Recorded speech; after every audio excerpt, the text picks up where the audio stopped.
আমরা হয়তো গাজ্জার সে ছোট সন্তানকে ধরে বলতে পারিনি যে ভাই, প্রিয় বোন, 7 বছরের বোন আমার, তোমার বাবা মারা গেছে, তুমি চিন্তা করো না, তোমার বড় ভাই তোমার সামনে দাঁড়িয়ে আছে, দুশ্মনের দিকে যে গুলি প্রথম আসবে সেটা তোমার এই ভাই বুক পেতে তোমাকে দুশ্মনের সামনে থেকে রক্ষা করবে। আমরা ওই ছোট বোনকে বলতে পারিনি যে জীবনে যার শরীরে কোনোদিন সূর্যের আলো লাগেনি, তাকে যখন ইহুদি এই বদমাশরা টেনে হিসড়ে তার নেকাব খুলে ফেলছিল, আমার পাকড়িটা দিয়ে তাকে বলতে পারিনি, বোন, তোমার যে ভাই যাকে তুমি মুনাফিক মনে করো, সে তার নিফাককে দূর করার জন্য, সে তার ঈমানকে পূর্ণ করার জন্য যে পাকড়ি বেঁধেছিল তোমার জন্য, আজকে সে পাকড়ি তোমাকে দিয়েছে তোমার জন্য। এবং দেখো, তোমরা চোখ খুলে তাকিয়ে দেখো, তোমার সেই অথর্ব, তোমার সেই মুনাফিক ভাই তার মুনাফিকের নাজরানাকে মিটানোর জন্য, তার ঈমানের তাকাজাকে প্রকাশ করার জন্য সে তোমার পাশে দাঁড়িয়ে আছে। নাও, তুমি তোমার এই ভাইয়ের পাগড়িটা নিয়ে তুমি তোমার লজ্জাকে নিবারণ করো। আর যে দুশমন তোমার দিকে হাত বাড়াইছে, দেখো তোমার ভাই পণ করে বাংলাদেশ থেকে আসছে, সে পণ করেছে, হয় দুশমনের হাত থাকবে নয়তো তার ভাই জীবিত থাকবে। তা আমরা যতক্ষণ পর্যন্ত আমাদের এই কথাগুলোকে আমরা বাস্তবে রূপায়ণ না করতে পারবো, আমরা যতক্ষণ পর্যন্ত সেই কথার দিকে ফিরে আসতে না পারবো, রাসূলুল্লাহ সাল্লাল্লাহু আলাইহি সাল্লাম বলেছেন যে তোমাদের সামনে এমন একটা দিন আসতেছে, তোমাদেরকে কাফেররা, তোমরা যেভাবে দস্তরখানা বিছিয়ে তোমরা মেহমানকে ডাকো খাবার খাওয়ার জন্য, কাফেররা তোমাদেরকে এইভাবে মারার জন্য ডাকবে। তখন সাহাবায়ে কেরাম জিজ্ঞাসা করছেন, ইয়া রাসূলুল্লাহ, তখন কি আমরা সংখ্যায় কম থাকবো না বেশি থাকবো? রাসূলুল্লাহ সাল্লাল্লাহু আলাইহি সাল্লাম বলেছেন যে না, তোমরা সংখ্যায় কম থাকবে না, তোমরা সংখ্যায় বেশি থাকবা, কিন্তু তোমাদের অবস্থা হবে সমুদ্রের মধ্যে ভাসমান ফেনার মতো। সাহাবায়ে কেরাম জিজ্ঞাসা করেছেন, ইয়া রাসূলুল্লাহ, এই অবস্থা কেন হবে? বলছে, তোমরা দুনিয়াকে আঁকড়ে ধরে থাকবা, মৃত্যুকে ভুলে যাবা, তোমরা কৃষিকাজের ভিতরে লিপ্ত হবা, তোমরা জিহাদকে ছেড়ে দিবা। যে হাদিসটা আমার প্রিয় ভাই কিছুক্ষণ আগেই বলে গেলেন, আমাদের জীবনের সাথে হাদিসটা মিলাই। আজকে আমরা দুনিয়াকে এত বেশি পছন্দ করি, কখনো মরতে চাই না। আজকে দুনিয়াকে এত বেশি পছন্দ করি, আল্লাহর দিন মেনে চলতে চাই না। আজকে দুনিয়াকে এত বেশি পছন্দ করি যে আমার অসহায় মুসলিম ভাই বোনের জন্য আমি আমার জবানটাকে উচ্চবাচ্য করতে পারি না। আমি এমন অবস্থায় আমার জীবন যাপন করি, আমার পরিবারের জন্য খাবার মজুদ আছে, আমার সংসারের জন্য খাবার মজুদ আছে, আমার বাচ্চার দুধ মজুদ আছে, কিন্তু যে সমস্ত অসহায় মুসলিম ভাই বোনেরা মাসের পর মাস, বছরের পর বছর নিজেদেরকে আল্লাহ সুবহানাহু ওয়া তাআলার সামনে দাঁড় করিয়ে শাহাদাতের নজরানা পেশ করতেছেন, যারা সে শিয়াবে আবু তালিবের মতো হাড্ডিসার হয়ে মারা যাচ্ছেন, যে সমস্ত উম্মার মায়েরা তার বাচ্চাকে ঘাসের সুপ খাইয়ে ঘুমানোর জন্য পিরাপিরি করতেছেন, যে সমস্ত বোনেরা তার লজ্জা নিবারণের জন্য বালু ধুলা দিয়ে নিজের শরীরকে ঢেকে নিচ্ছেন, এবং কি ঘুমানোর আগে পর্যন্ত তারা বোরখা পরে ঘুমাচ্ছেন, না জানি কখন দুশমনের বোমের আঘাত তার বাসার উপরে এসে পড়ে, তিনি মৃত্যুবরণ করেন, আর তার সাংবাদিক ছবি তোলার জন্য তার সদর উন্মুক্ত হয়ে যায়। এই দৃশ্য থেকে বাঁচার জন্য যিনি ঘুমের মধ্যেও বোরকা পরিধান করে ঘুমাচ্ছেন, সেই সমস্ত সম্মানিত মুসলমানদের বোনদের সামনে দাঁড়িয়ে আমরা বলতে পারিনি যে তুমি যে এতদিন প্রত্যাশা করতেছিলা সালাউদ্দিন আইয়ুবের জন্য, তুমি যে প্রত্যাশা করতেছিলা মুহাম্মদ বিন কাসেমের জন্য, তুমি যে প্রত্যাশা করতেছিলা আমিরুল মুমিনিন উমর ইবনে খাত্তাবের জন্য, হ্যাঁ আমি আমিরুল মুমিনিন উমর ইবনে খাত্তাব হতে পারিনি, হ্যাঁ আমি মুহাম্মদ বিন কাসেম হতে পারিনি, হ্যাঁ আমার মুরাদ নাই সালাউদ্দিন আইয়ুব হতে পারিনি, কিন্তু আমি আল্লাহর গোলাম তো, তোমার ভাই তো, তোমারই কোনো মায়ের সন্তান তো, তোমার কষ্ট দেখে আমি সহ্য করতে পারিনি, তোমার ভিডিও আমাকে আমার ওয়াইফের কাছে শান্তিতে থাকতে দেয়নি। আমি হানজালার মতো বিবির সাথে শুয়েছিলাম, কিন্তু যখন ডাক এসেছে যে তোমাকে মুক্ত করতে হবে, আমি বিবির সাথে ফরজ গোসলরত অবস্থায় আর দেরি করিনি, তোমার ডাকে সাড়া দিয়ে আমি চলে এসেছি তোমাকে মুক্ত করার জন্য। আমার কাছে কিছুই ছিল না, কিন্তু তোমাদেরই নেতা ইয়াহইয়া সিনওয়ার রাহমাতুল্লাহি আলাইহি শিখিয়ে গিয়েছেন যে জালিমের সাথে মোকাবেলা করার জন্য ট্যাঙ্কের দরকার নাই, জালিমের সাথে মোকাবেলা করার জন্য মিসাইল পাওয়ারের দরকার নাই, জালিমের সাথে মোকাবেলা করার জন্য আমাদের মার্কাবা ট্যাঙ্কের দরকার নাই। ইয়াহইয়া সিনওয়ার সে লাঠিটাকে কুড়িয়ে আমি তোমাকে বাঁচানোর জন্য তোমার কাছে চলে আসছি। আসলে আমার আলোচনাটা না হলে ভালোই তো, কারণ যে পরিচয় আমার দেওয়া হয়েছে আমার কাছে খুব মনে হচ্ছে যে আমি হয়তো সেই মুনাফিক।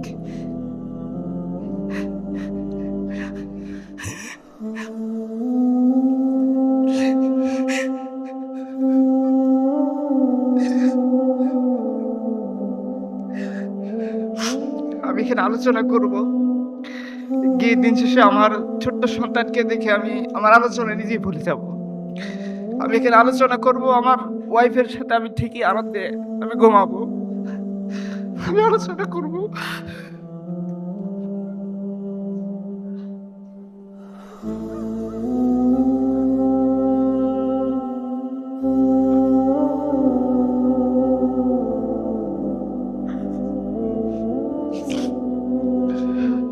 আমি আলোচনা করবো আর আমাদের ভাইরা এভাবে মরতেই থাকবেন। আমরা ইমানের কথা বলবো, কিন্তু ইমানের থাকা যাক আমরা কখনোই পূরণ করবো না।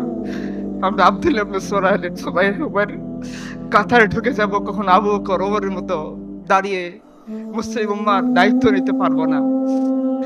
আমরা আমাদের আয়েশি জীবনটাকে পরিত্যাগ করে সেই এক আল্লাহর দিকে ধাবিত হতে পারবো না, যে এক আল্লাহ আসমান এবং জমিন বানাইছেন, যে এক আল্লাহ আযাবের বাহিনীকে একাই পরাজিত করেছেন, যে আল্লাহ তার সাহাবাই কেরামের বাতাস লাগার মাধ্যমে হযরত বং পূর্ণভূমিকে ইসলামের আলো দ্বারা রঙিন করেছেন।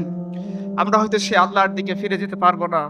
আমার খুব মনে পড়তেছে, একজন কবি খুব আক্ষেপ করে বলেছিলেন, দিল পে হাত রাখ সত সত দাস হ্যাঁ মুসলমান কা মতলব क्या इश्क़े नबी नहीं सीने बिच पतरास ईमान का मतलब क्या उस हिंदुस्तानी ठीका से इतने जंग का मतलब क्या जिसपे पाक दिन का इज्जत नहीं उस हजरत बंग का मतलब क्या। মুসলমান, এখানে অনুষ্ঠান শেষ করে আমরা সবাই বাড়ি চলে যাব। আমি কিছু সমাপনী কথা বলি, হয়তো টপিকের সাথে রিলেটেড কথা আমি বলতে পারবো না, আমি সব কথা ভুলে গেছি, কারণ আমার পূর্ববর্তী সম্মানিত বক্তার প্রত্যেকটা কথা আমার দিলের ভিতরে লাগতেছিল। আমার মনে হচ্ছিল আমি হচ্ছি সেই লাস্ট মুনাফিক, যে হয়তো যখন এই কাফেলা এখান থেকে রওনা হবে, আমি তখন আমার ওয়াইফের মহব্বতে আমার বিছানা আঁকড়ে ধরে থাকবো। আমি সেই লাস্ট মুনাফিক, যখন আমার ছোট্ট 7 বছরের বোন তার ছোট্ট ভাইয়ের লাশ ব্যাগে করে হসপিটালে নিয়ে আসবে, এই দৃশ্য আমি মোবাইলে দেখবো, আর আমি আমার স্ত্রীর সুখের জন্য বাইনার বাজার করার জন্য বাজারে চলে যাব। আমি সেই লাস্ট মুনাফিক, যে তার সন্তানের তাকাজা পূরণ করার জন্য দিনের তাকাজাকে পিছনে ফেলে দিব। আমি আমার সমস্ত কথা এখন ভুলে গেছি, আমি জানি না আমি কি বলবো।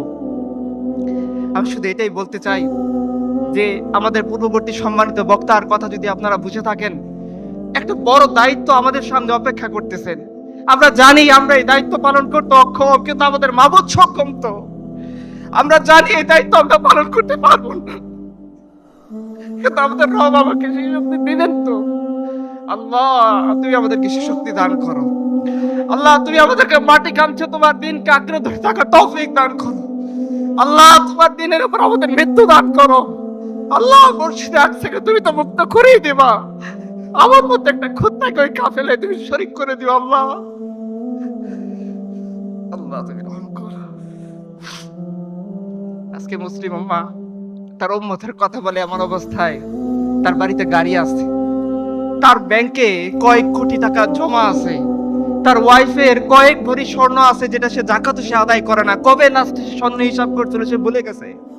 সে চিন্তা করে সে তার নাতিকে কিভাবে বিয়ে দিয়ে দুনিয়া থেকে চলে যাবে।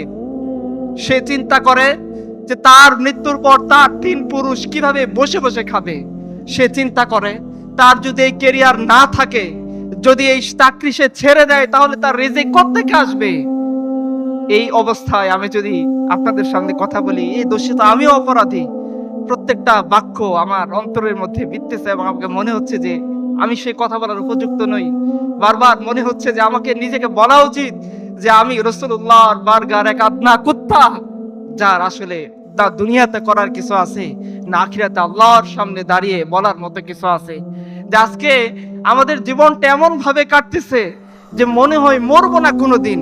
জীবনের একটা লক্ষ্য আমরা সেট আপ করে নিয়েছি। কি লক্ষ্য?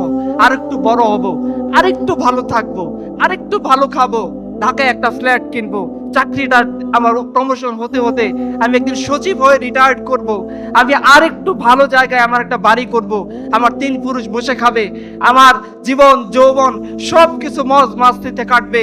আমরা কি কখনো যখন রেস্টুরেন্টে বসে আমরা চিকেন ফ্রাই খাই, যখন রেস্টুরেন্টে বসে কাচ্চির পেয়ালার মধ্যে আমরা জীবনের সুখ খুঁজে পাই, আমরা কি কখনো চিন্তা করি সেই মজলুমদের কথা, সেই নিরীহ নিরপরাধ গাজ্জাবাসীর কথা, যে তার সন্তানকে সান্ত্বনা দিচ্ছে একটু ঘাসের চোখ দিয়ে? আমরা কখনো কি সেই দৃশ্যটা কল্পনায় আসে? আমার আসে না, আমি আনতে পারি না, কারণ আমি একটু মুনাফিক। সেই ঘাসের সুখে বাচ্চা শুয়ে যায়। আমি জানি না, আমারও সন্তান আছে, আপনাদের যারও সন্তান আছে আপনারা জানেন যে সন্তান যখন কাঁদতে শুরু করে, প্রত্যেকটা মা বাবার দিলের মধ্যে গিয়ে আঘাত লাগে। কিভাবে এক সন্তানের কান্নাটা বন্ধ করা যায়? কিন্তু আমি জানি না আমাদের গাছার কত মা তার সন্তানের কান্না বন্ধ করতে পারে না, কারণ তার মুখে দুধ চাই।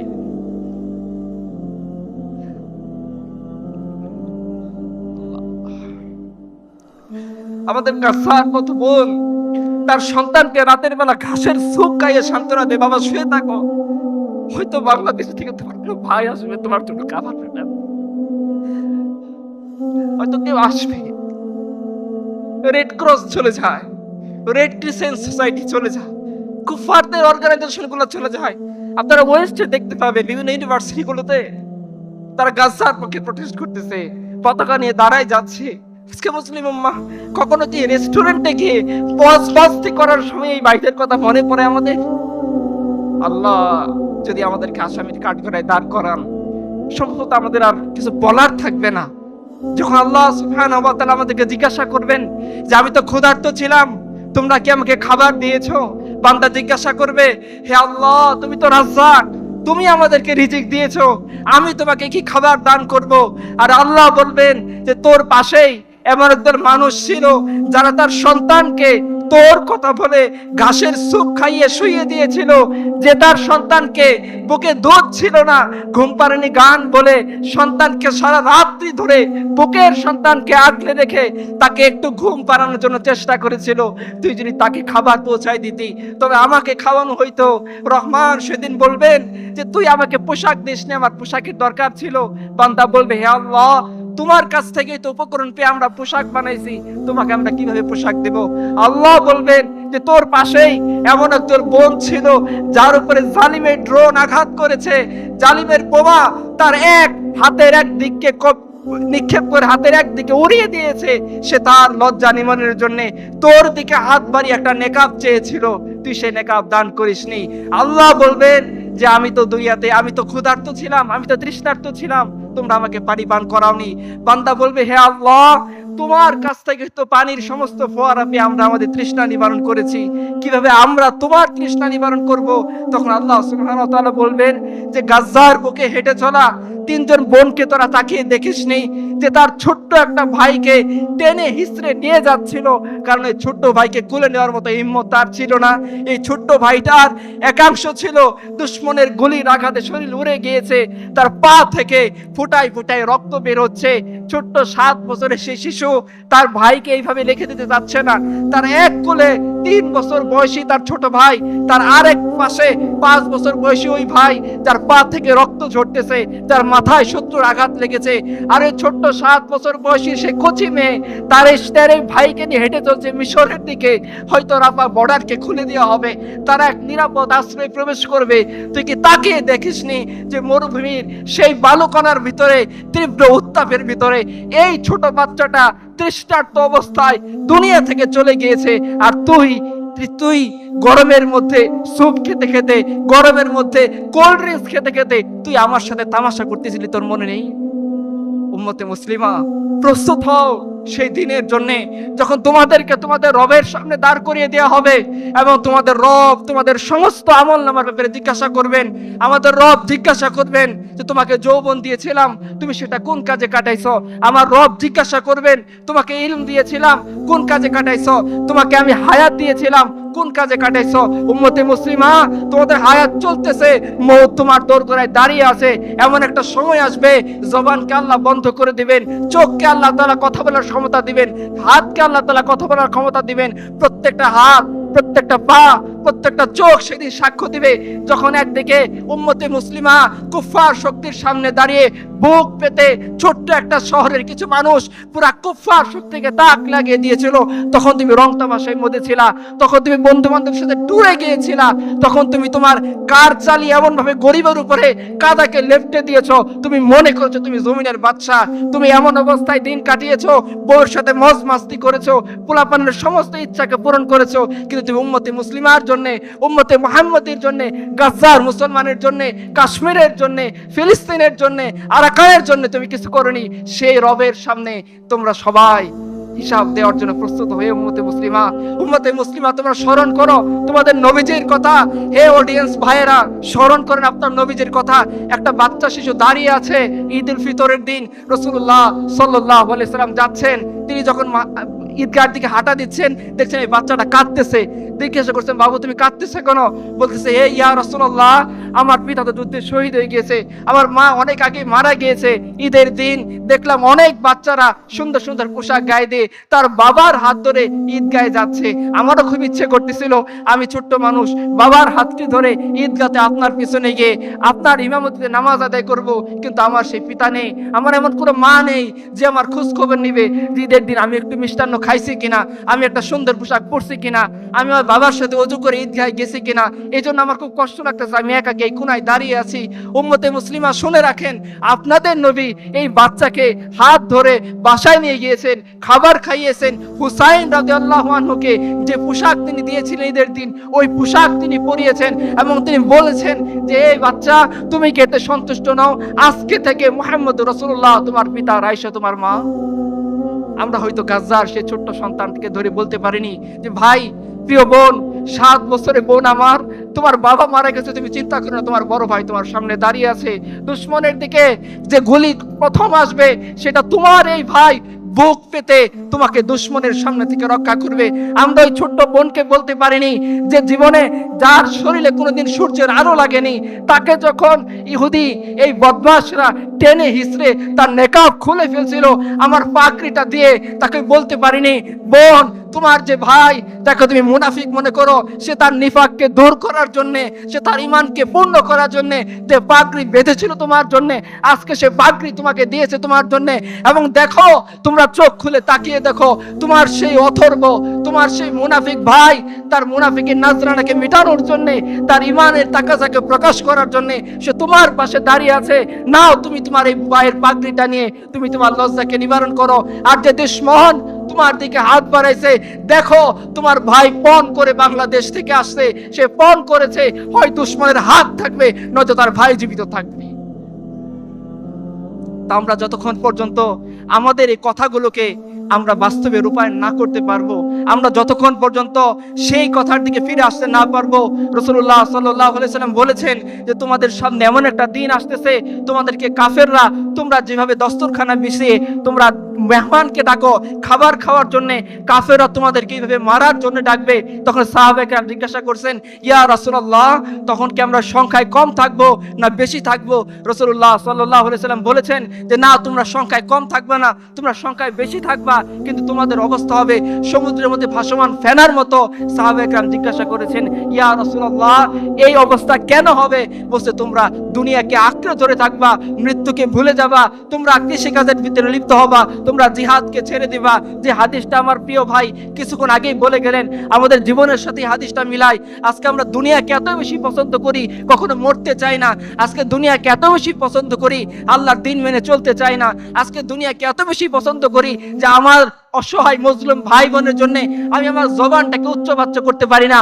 আমি এমন অবস্থায় আমার জীবন যাপন করি, আমার পরিবারের জন্য খাবার মজুদ আছে, আমার সংসারের জন্য খাবার মজুদ আছে, আমার বাচ্চার দুধ মজুদ আছে, কিন্তু যে সমস্ত অসহায় মজলুম ভাই বোনেরা মাসের পর মাস, বছরের পর বছর নিজেদেরকে আল্লাহ সুবহানাহু ওয়া তাআলার সামনে দাঁড় করিয়ে শাহাদাতের নজরানা পেশ করতেছেন, যারা সে শিয়াবে আবু তালিবের মতো হাড্ডিসার হয়ে মারা যাচ্ছেন, যে সমস্ত উম্মার মায়েরা তার বাচ্চাকে ঘাসের স্যুপ খাইয়ে ঘুমানোর জন্য পিরাপিরি করতেছেন, যে সমস্ত বোনেরা তার লজ্জা নিবারণের জন্য বালু ধুলা দিয়ে নিজের শরীরকে ঢেকে নিচ্ছেন, এবং কি ঘুমানোর আগে পর্যন্ত তারা বোরখা পরে ঘুমাচ্ছেন, না জানি কখন দুশমনের বোমের আঘাত তার বাসার উপরে এসে পড়ে, তিনি মৃত্যুবরণ করেন, আর তার সাংবাদিক ছবি তোলার জন্য তার সতর উন্মুক্ত হয়ে যায়। এই দৃশ্য থেকে বাঁচার জন্য যিনি ঘুমের মধ্যেও বোরকা পরিধান করে ঘুমাচ্ছেন, সেই সমস্ত সম্মানিত মুসলমানদের বোনদের সামনে দাঁড়িয়ে আমরা বলতে পারিনি যে তুমি যে এতদিন প্রত্যাশা করতেছিলা সালাউদ্দিন আইয়ুবের জন্য, তুমি যে প্রত্যাশা করতেছিলা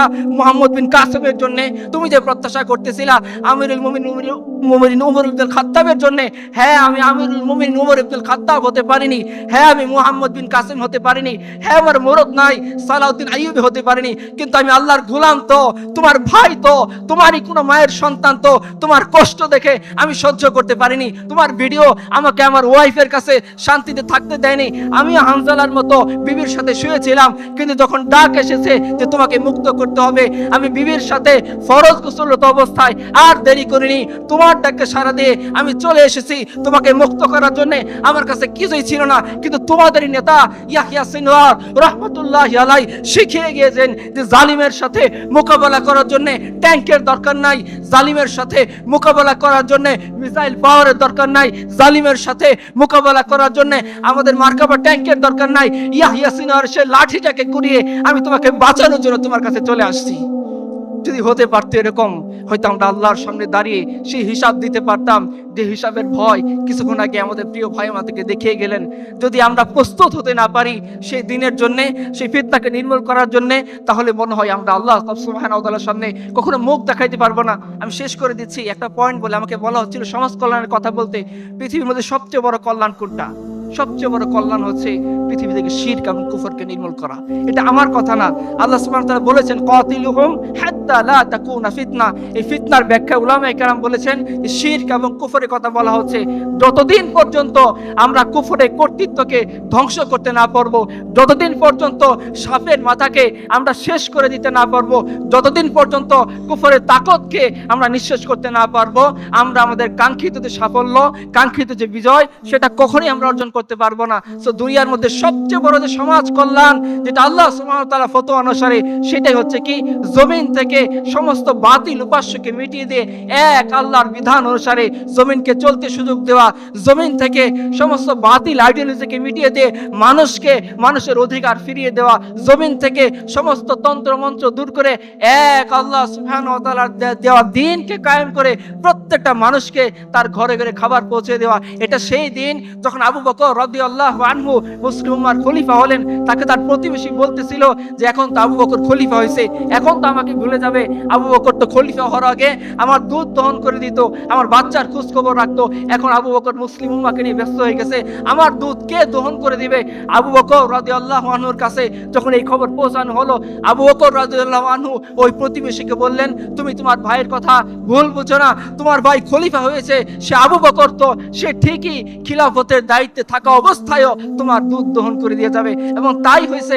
ইতিহাসের কিতাব বলতেছে আবু বকর একসাথে মুসলিম উম্মার রাষ্ট্রীয় দায়িত্ব সামলাইছেন, মুসলিম উম্মার অভিভাবকত্ব করেছেন, আবার একই সাথে তিনি যে প্রতিবেশীর দুধ তিনি রেগুলার দহন করে দিতেন, খিলাফত থাকা অবস্থায়ও তিনি সেই প্রতিবেশী দুধ দহন করে দিয়েছেন।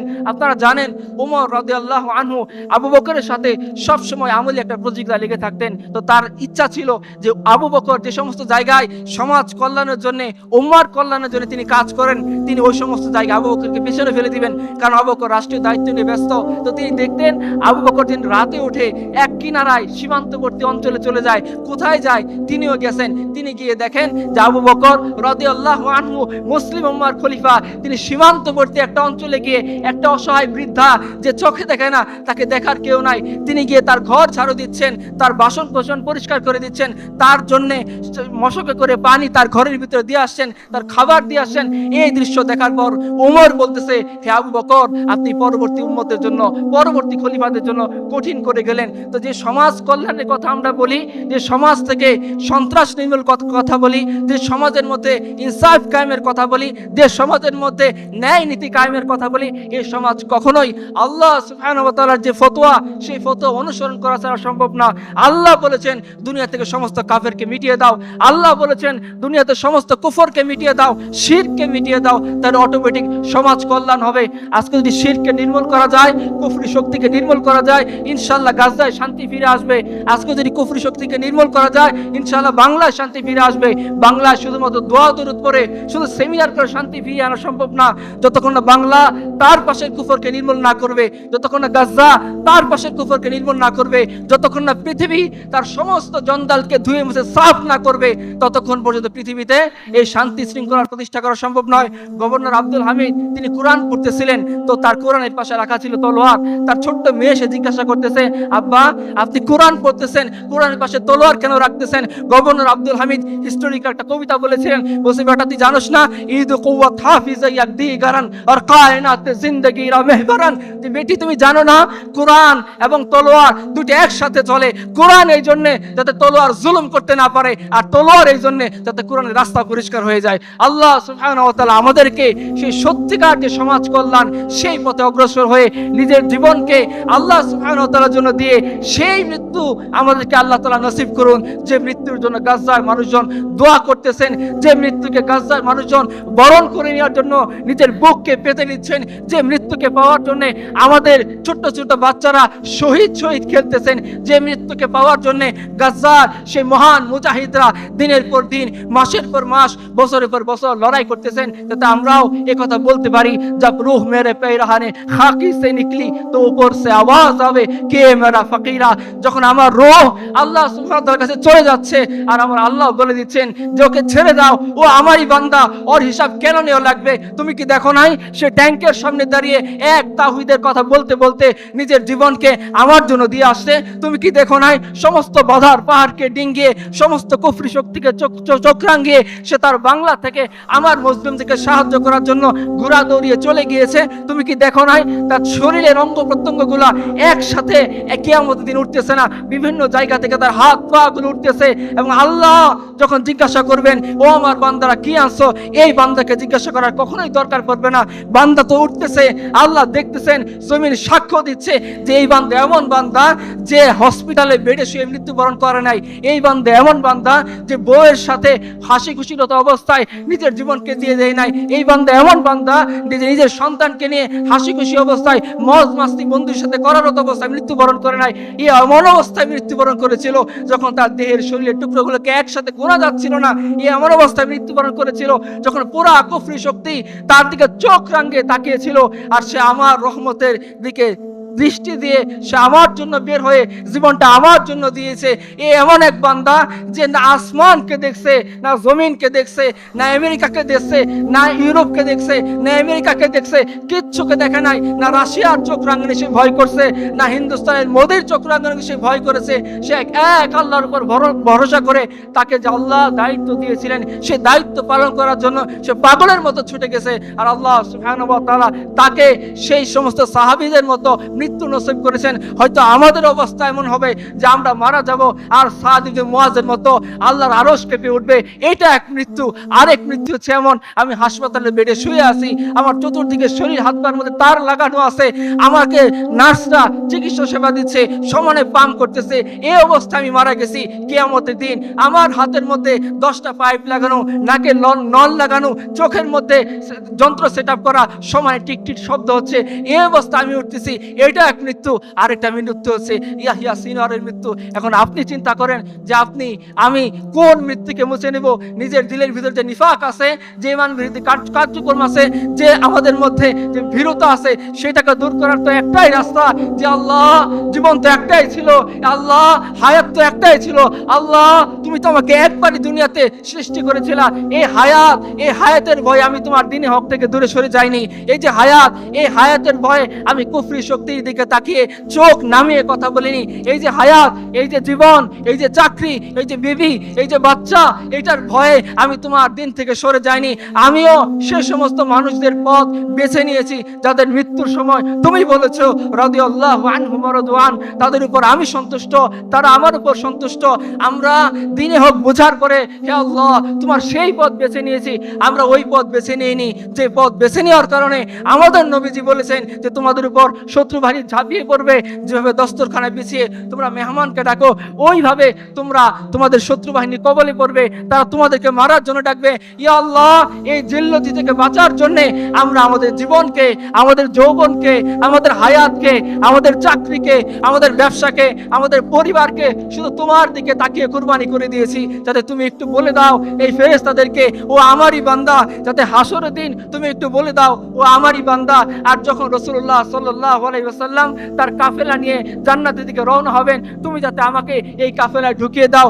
আমি জানি প্রিয় ভাইরা এই কাজটা অনেক কঠিন, আমি জানি প্রিয় ভাইরা নিজের জীবনটাকে এক আল্লাহর জন্য উৎসর্গ করা অনেক কঠিন। আমি জানি প্রিয় ভাইরা দুনিয়ার সমস্ত মায়া মহব্বতকে, এই সমস্ত জিনিসকে পাশ কাটিয়ে এক আল্লাহর জন্য কাজ করে যাওয়া, উম্মতের দুঃখে দুঃখিত হওয়া, উম্মতের কষ্টে কষ্টিত হওয়া, উম্মতের জন্য মন খারাপ করা খুব কঠিন কাজ। কিন্তু এই কঠিন কাজটা যদি আমরা না করতে পারি, আমরা কিভাবে ওই সমস্ত মানুষদের সামনে গিয়ে দাঁড়াবো যারা এক আল্লাহর জন্য নিজের দেহকে তুচ্ছ বিচ্ছিন্ন ছিন্ন বিচ্ছিন্ন করে ফেলেছেন, যারা এক আল্লাহর জন্য নিজের দুধের শিশুকে কুরবানি করে দিয়েছেন, যারা এক আল্লাহর জন্য দিনের উপর টিকে থাকার জন্য কুফরি শক্তিকে চোখে চোখ রাঙিয়ে কথা বলার জন্য হাড্ডি সার বাচ্চা নিয়ে রাত ভর যে মা কান্না করতেছেন, এই মায়ের কুরবানির সামনে আমরা কি নিয়ে দাঁড়াবো যদি সেই এক আল্লাহর দেওয়া দিনের দিকে, সেই নবী সাল্লাল্লাহু আলাইহি ওয়াসাল্লামের সেই রেখে যাওয়া দিনের দিকে ফিরে না আসি, আমরা কিভাবে সেই আল্লাহর সামনে দাঁড়াবো? আর যদি করতে পারি এই কষ্টের কাজটা, আমি জানি আপনাদের প্রত্যেকের অন্তরে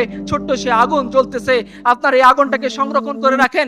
ইনশাআল্লাহ আমাদের নিফাক থাকুক, আমাদের আমল দুর্বল হোক, আমরা তাহাজ্জুদ গুজার হয়তো নাও হতে পারি, রহমানের বান্দা তো আমরা হয়তো ঠিকভাবে নামাজ পড়তে পারি না, কিন্তু তার বন্দেগী স্বীকার করছি তো আমরা হয়তো সেই এক আল্লাহকে সেভাবে সাহাবায়ে কেরাম মানছিলেন ওইভাবে পুঙ্খানুপুঙ্খভাবে মানতে পারি না, কিন্তু সে সাহাবায়ে কেরাম অনুসরণ করে দাবি করি তো ইনশাআল্লাহ সে আল্লাহ আমাদের উপর রহমত বর্ষণ করবেন। ইনশাআল্লাহ সে আল্লাহ আমাদেরকে বিজয়ের জন্য প্রস্তুত করে দিবেন। যদি আমরা কাজ না করি, এই 5ই অগাস্ট যে হবে কেউ আমরা স্বপ্নে কল্পনা করিনি, আল্লাহ তাআলা করে দিয়েছেন। আমেরিকা যে নাকানে চুবানি খাবে এটা আমরা কল্পনা করিনি, আল্লাহ করে দিয়েছেন। ইসরায়েল যে এই ছোট্ট একটা শহরের সামনে 1 বছরের বেশি সময় ধরে নাকানে চুবানি খাবে, পৃথিবীর সমস্ত ধরনের অত্যাধুনিক অস্ত্র থাকা সত্ত্বেও সেটা আমরা কল্পনা করিনি, আল্লাহ করে দিয়েছেন। আল্লাহ সোমালিতে বিজয় এনে দিচ্ছেন। এগুলো আল্লাহর কুদরত। দুনিয়ার স্রোত একদিকে, ইসলামের স্রোত আরেকদিকে। যে সমস্ত মানুষরা দুনিয়ার স্রোতকে বাদ দিয়ে ইসলামের স্রোতকে আঁকড়ে ধরেছে, যে সমস্ত মানুষরা দুনিয়ার মানুষের বানানো আইডিওলজিকে অতিক্রম করে এক আল্লাহর দেওয়া আইডিওলজিকে আঁকড়ে ধরেছে, যে সমস্ত মানুষরা সমস্ত কুফরি শক্তির দেওয়া প্রলোভনকে দূরে ঠেলে এক আল্লাহর দেওয়া জান্নাতের প্রলোভনের দিকে নিজেকে বিলীন করে দিতে পেরেছে, বিজয় এরাই আনবে। সালাউদ্দিন আইয়ুবী এরাই হবে, মোহাম্মদ বিন কাসেম এরাই হবে। আফসোস আজকে যদি আমরা পর্নোগ্রাফি দেখতে দেখতে চিন্তা করি যে আমি উম্মার সালাউদ্দিন আইয়ুবী হব। আরে যে পুরুষটার কাছে এক মহিলার দেহ নিরাপদ না, যে মহিলা যে পুরুষটা দাঁড়িয়ে রাস্তার মোড়ে ইফটিজিং করতেছে, যে পুরুষটা দাঁড়িয়ে একটা ন্যাংটা মহিলার নাচ গান দেখতেছে, আরে ও কি বুঝবে যে উম্মতে মুসলিমার মহিলাদের ইজ্জতের দাম কতখানি? ও কি করে বুঝবে সাহাবায়ে কেরামের পর্দার মূল্য কতখানি? ও কি করে বুঝবে যে জীবন দেওয়া সহজ, নেকাব খোলাটা তার জন্য কত কঠিন? সেই দিনের দিকে আমাদের ফিরে আসতে হবে। আমি জানি কাজটা কঠিন, কিন্তু সেই কাজটা আমাদের করতে হবে, কারণ হাসরের দিনে আল্লাহ সুবহানাহু ওয়া তাআলা এই যে মানুষরা যারা তার বুকের ভিতরের জ্বলানো আগুনটাকে ধরে রেখে এই সমস্ত আগুনকে এক করে এই আগুনের মধ্যে কুফরি শক্তিকে, বাতিল শক্তিকে, জালিম শক্তিকে জ্বালিয়ে ছারখার করে দিয়েছিল, তারাই রাসূলুল্লাহ সাল্লাল্লাহু আলাইহি সাল্লামের সেই কাফেলার মধ্যে রওনা দিবে। এইজন্য কবি বলেছিলেন যে হাসর का दिन ये होगा मालूम कि जीता कौन और हारा कौन, और हम सोए हाशर चलेंगे शाह अबरार के साथ, काफिला होगी रवा काफिला सलार के साथ, ये तो ताइबा का मोहब्बत का असर है, वरना कौन रोता है लिपट कर दारो दीवार के साथ। আমরা জানি কাজটা কঠিন। দুনিয়া আমাকে প্রলোভন দেখাবে, দুনিয়া নারী এনে উপস্থাপন করবে, দুনিয়া গুগলের মধ্যে পর্নোগ্রাফি ঢুকিয়ে দেবে। আমরা জানি এগুলো থেকে বেঁচে থাকা কঠিন, কিন্তু যে আমরা এজন্যই বেঁচে থাকবো। নবীদের কাফেলা রওনা হবেন, জান্নাতের গেটে গিয়ে নক করবেন, ফেরেশতা বলবে কে? বলবে মুহাম্মদুর রাসূলুল্লাহ সাল্লাল্লাহু আলাইহি ওয়াসাল্লাম। বলবে আসেন, ওয়েলকাম। আল্লাহ সুবহানাহু ওয়া তাআলার পক্ষ থেকে নির্দেশ ছিল যাতে গেট খোলা না হয়, আপনি আসবেন, এরপরে গেট খোলা হবে। সেই যে আমাদের দো জাহানের সরদার, তার সাথে আমরা রওনা হবে একই কাফেলায়। ওই কাফেলায় ইয়াহইয়া সিনওয়ার থাকবেন ইনশাআল্লাহ, ওই কাফেলার মধ্যে সালাউদ্দিন আইয়ুবী থাকবেন ইনশাআল্লাহ, ওই কাফেলার মধ্যে আবু বকর ওমর থাকবেন ইনশাআল্লাহ। ওই কাফেলার মধ্যে আল্লাহ যদি দয়া করে আমার এই উদ্যোগের কারণে, আমার এই ছোট্ট ভাঙ্গাচোরা ইমানের কারণে, আমার এই পদক্ষেপের কারণে আল্লাহ যদি সেই তালিকায় আমাদেরকে তুলে দেন, কতই না খুশনসিব আমাদের জন্য।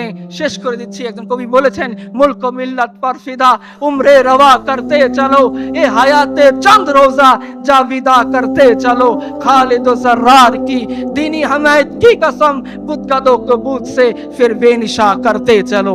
সবাইকে ধন্যবাদ।